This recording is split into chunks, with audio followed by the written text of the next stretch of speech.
Hi everyone, అందరూ ఎలా ఉన్నారు? ఇంగ్లీష్ మీనింగ్ ఛానల్కి స్వాగతం, సుస్వాగతం. ఫ్రెండ్స్, ఈరోజైతే మనం క్లాస్ 17లో ఉన్నాము. అంటే హ్యావ్ ఫార్మ్స్ని యూజ్ చేసి మనం ఫ్యూచర్ టెన్స్లో ఏ విధంగా మాట్లాడాలి, క్వశ్చన్ అండ్ ఆన్సర్స్ని ఏ విధంగా మనం ప్రొనౌన్స్ చేయాలో చూద్దాం. సో నేను ప్రీవియస్ క్లాసెస్లో ఆల్రెడీ మన వీడియోస్ అయితే కవర్ చేశాను. దాంట్లో మీరు చూస్తున్నట్లుగానే దాదాపుగా ప్రజెంట్ పర్ఫెక్ట్ టెన్స్ కానీ పాస్ట్ టెన్స్ కానీ ఇట్లాగా 5 సూపర్ టెన్సెస్ అప్లోడ్ చేశాను. అలాగే హ్యావ్ ఫార్మ్స్ కూడా ప్రజెంట్ టెన్స్లో ఎలా వాడాలి, పాస్ట్ టెన్స్లో ఎలా వాడాలో కూడా నేను వీడియోస్ చేశాను. కాబట్టి ఎవరైతే మన ప్రీవియస్ వీడియో చూడలేదో వారి కోసం డిస్క్రిప్షన్లో నేను మన ప్రీవియస్ వీడియోస్ యొక్క లింక్స్ అన్నీ కూడా ప్రొవైడ్ చేస్తాను, మీరైతే చూడండి. సో ఈరోజు వీడియోలో మనం ఫ్యూచర్ టెన్స్లో హ్యావ్ ఫార్మ్స్ని ఎలా వాడాలో మనం ఈరోజు వీడియోలో చూద్దాం. సో పాస్ట్ టెన్స్లో కూడా చెప్పాను, ఈరోజు క్లాస్ 18th అయితే అవుతుంది.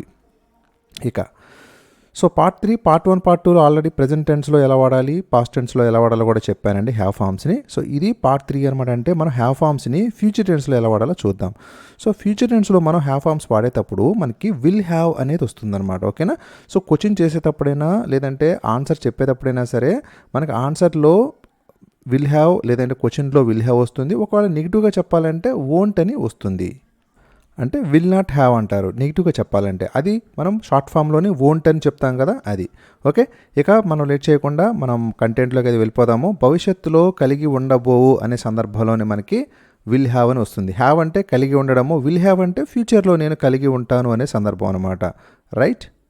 సో మనం కంప్లీట్గా సబ్జెక్ట్స్ అంటే యూ, అలాగే ఐ సబ్జెక్ట్ ఉపయోగించి, వి ఉపయోగించి, దే, అలాగే హీ, షీ, ఇట్. సో ఈ వేరియస్ సబ్జెక్ట్స్ ఉపయోగించి మనం విల్ ఫార్మ్స్ని అంటే ఫ్యూచర్ టెన్స్లో మనం హ్యావ్ ఫార్మ్స్ని విల్ హ్యావ్గా ఏ విధంగా యూజ్ చేస్తామనేది చెప్తాను. సో క్వశ్చన్స్ ఉంటాయి, అలాగే ఆన్సర్స్ కూడా ఉంటాయి. కాబట్టి వీడియోని ఎక్కడ స్కిప్ చేయకుండా ఎండింగ్ వరకు చూడండి.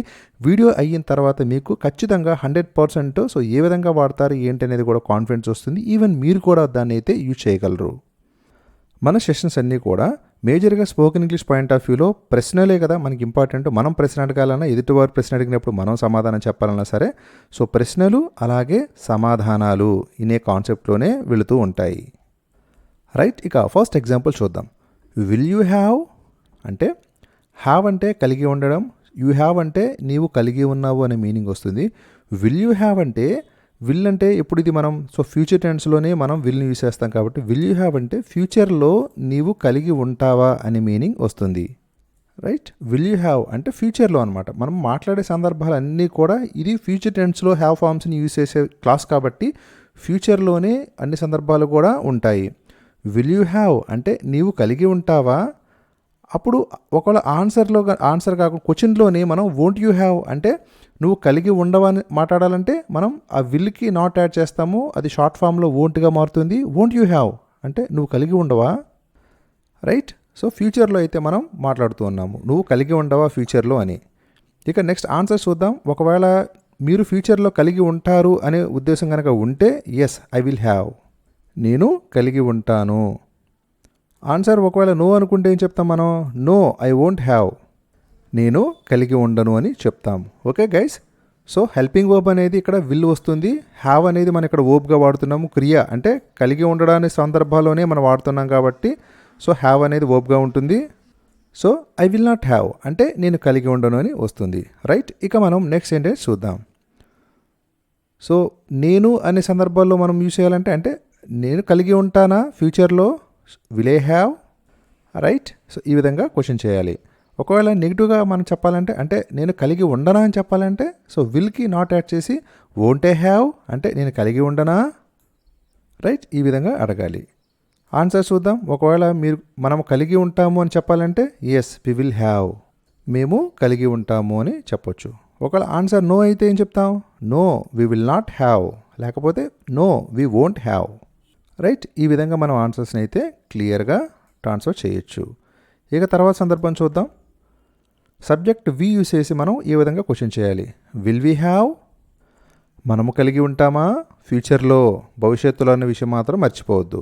ఈ సందర్భాలన్నీ కూడా భవిష్యత్తుని మనం దృష్టిలో పెట్టుకొని మాట్లాడే మాటలే. ఒకవేళ నెగిటివ్గా మనం క్వశ్చన్ చేయాలంటే వోంట్ వి హ్యావ్ అంటే మన దగ్గర ఉండదా, మనం కలిగి ఉండమా. రైట్? వోంట్ వి హ్యావ్ మనం కలిగి ఉండమా అని క్వశ్చన్ వస్తుంది. ఆన్సర్లో ఎస్ నీ దగ్గర ఉంది అని మనం చెప్పాలంటే ఎస్ యూ విల్ హ్యావ్, నీవు కలిగి ఉంటావు. రైట్? ఇక నెగిటివ్గా ఆన్సర్ చెప్పాలంటే నో యు వోంట్ హ్యావ్ అంటే నీవు కలిగి ఉండవు. రైట్, ఈ విధంగా వస్తుంది. ఇక నెక్స్ట్ ఎగ్జాంపుల్ చూద్దాం. సో మరొక సబ్జెక్ట్ యూస్ చేసి మనం ఏ విధంగా స్పోకెన్ ఇంగ్లీష్లో క్వశ్చన్ అండ్ ఆన్సర్స్ని చెప్పాలో చూద్దాం. సో దే అంటే వారు. సో వారిని కూడా ఉద్దేశించి మనం మాట్లాడదాం హ్యావ్ని యూస్ చేసి ఫ్యూచర్ ఫామ్లో. విల్ దే హ్యావ్ అంటే వారు కలిగి ఉంటారా. రైట్, ఫ్యూచర్లో వారు కలిగి ఉంటారా అని మనం మాట్లాడుతున్నాం.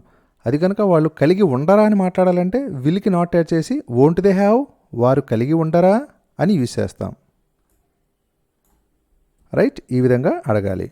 ఆన్సర్లో చూద్దాం. అవును వాళ్ళ దగ్గర ఉంటుంది డెఫినెట్గా ఫ్యూచర్లో అని అనుకుంటే ఎస్ దే విల్ హ్యావ్ వారు కలిగి ఉంటారు అని చెప్పాలి. నెగిటివ్గా చెప్పాలంటే no they won't have, no they will not have. Right, ఈ విధంగా మనం నెగిటివ్గా ఆన్సర్ని చెప్పాలి. ఇక నెక్స్ట్ ఎగ్జాంపుల్ చూద్దాం. మరొక సబ్జెక్ట్ తీసుకొని మనం స్పోకెన్ ఇంగ్లీష్లో హ్యావ్ని యూస్ చేసి ఫ్యూచర్ ఫామ్లో ఎలా మాట్లాడాలో చెప్తాను. ఇప్పుడు అతను బేస్ చేసుకుని మాట్లాడాలి కదా. సో ఇక్కడ హెల్పింగ్ వర్బ్ వాడాం కాబట్టి మనకి ఇక్కడ హ్యాజ్ అనేది వాడకూడదు. ఓకేనా, ఎప్పుడైనా సరే మనం హ్యావ్ ఫామ్ని హ్యావ్ అనే యూస్ చేయాలి. సో విల్ హీ హ్యావ్ అంటే అతను కలిగి ఉంటాడా. రైట్, ఈ విధంగా క్వశ్చన్ చేయాలి. నెగిటివ్గా క్వశ్చన్ చేయాలంటే వోంట్ హీ హ్యావ్ లేదంటే విల్ నాట్ హీ హ్యావ్ అంటే అతను కలిగి ఉంటాడా. అది మనకి నెక్స్ట్ క్వశ్చనింగ్ నెగిటివ్లో అవుతుంది. రైట్, ఈ విధంగా అడగాలి. ఆన్సర్లో అవును అతను కలిగి ఉంటాడని చెప్పాలంటే yes they will have he will have అతను కలిగి ఉంటాడని ఈ విధంగా చెప్పాలి. నెగిటివ్గా మనం ఆన్సర్ చెప్పాలంటే అంటే అతని దగ్గర ఉండదు అని చెప్పాలంటే ఏం చేయాలి. No he will not have. Short ఫామ్లో no he won't have. Right, అతను కలిగి ఉండడు అని మనం చెప్తాం. ఇక మరొక సబ్జెక్ట్ అయితే తీసుకుందాము. సో హీ తీసుకున్నాం కదా, ఇప్పుడు షీ తీసుకుందాం. ఆమె. సో ఆమె మాట్లాడాలంటే ఆమె గురించి విల్ షీ హ్యావ్ అంటే ఆమె కలిగి ఉంటుందా అని మనం క్వశ్చన్ చేస్తున్నాం. ఆమె కలిగి ఉండదా అని మాట్లాడాలంటే విల్ నాట్ షీ హ్యావ్ లేకపోతే వోంట్ షీ హ్యావ్ ఆమె కలిగి ఉండదా అని మనం యూజ్ చేయొచ్చు. రైట్, మనం నెగిటివ్గా క్వశ్చన్ చేస్తున్నాం ఆమె దగ్గర ఉండదా అని. ఒకవేళ ఆన్సర్లోని అవును ఆమె దగ్గర ఉంటుంది డెఫినెట్గా ఫ్యూచర్లో అనుకున్నప్పుడు ఎస్ షీ విల్ హ్యావ్ ఆమె కలిగి ఉంటుంది అని ఈ విధంగా చెప్తాం. లేదు ఆమె దగ్గర ఉండకపోతే ఒకవేళ ఉండదు అని అనుకుంటే no she will not have ఆమె కలిగి ఉండదు అని ఈ విధంగా చెప్తాం. రైట్, సో మనం లాస్ట్ ఎగ్జాంపుల్ చూద్దాం. ఈరోజు సెషన్లోని ఇట్ యూస్ చేసి కూడా మనం చెప్పొచ్చు, అలాగే దట్ యూస్ చేసి కూడా మనం సో ఇదే విధంగా అయితే క్వశ్చన్స్ని అడగొచ్చు.